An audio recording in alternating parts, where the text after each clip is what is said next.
My name is Aerlyn Weissman, and I'm in my 7th decade on this planet.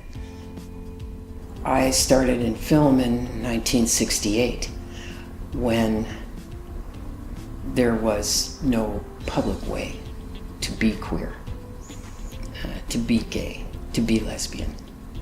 I worked in the film industry initially as a location sound recordist, and I did that work for almost 17 years. But at some point, I started to feel I've heard so many stories, the good, the bad, the ugly. And now it's time for me to speak my truth in film and as a filmmaker, and therefore as a director. And the first sort of major piece that I worked on with Lynn Fernie, we put together some ideas. We wanted to do something about lesbians. We wanted to do something, as young people today do, we wanted to do something about our elders. And we made a film called Forbidden Love. What came through so powerfully from their stories was they were a very gutsy bunch. They were feisty, they were courageous, they stood up, and they didn't take any crap from anybody. These women, they suffered harassment and worse by the police. They suffered public humiliation and attacks.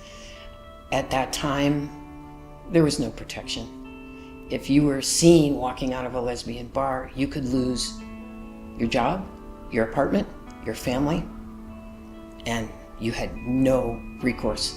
You deserved it because you were probably an evil child molester. And that's the way people thought about queer people, the way that we tend to think about pedophiles today. You're morally corrupt, and you're probably a danger to my family. And it was a hard time. Many lesbians were incarcerated in psychiatric institutions. And that was the enlightened version. The not so enlightened version was, you're a criminal, you belong in jail. It changed my life. If you make a film about murderers, nobody thinks you're a murderer.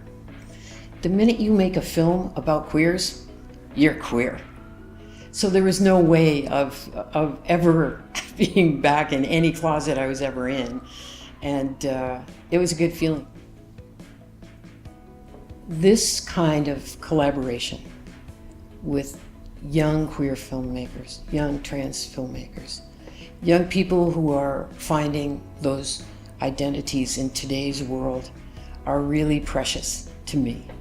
And in the same way that we were able to build on the courage of the women who came before us, who gave us courage, who showed us a path to liberation as human beings and as gay people. We want you to build on what we did and continue it further. It needs to go a lot further. The struggle isn't over. The struggle continues, and we need to be more aware. We also need to be committed in the sense that certain things have been won. We do have human rights protection under the Constitution. We do have different signs on the bathrooms in many places.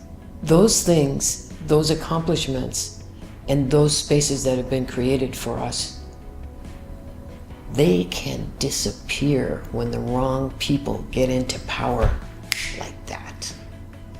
We're seeing it now. There is no room for complacency for any of us. But it's young people who are going to inherit what's going on now.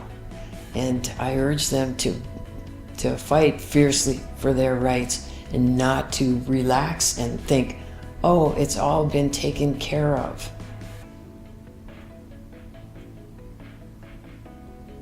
Many people taught me. They gave me time and effort, and they didn't laugh at when I did stupid things, and they encouraged me. And I want to do that for the next group of filmmakers that comes along, including you.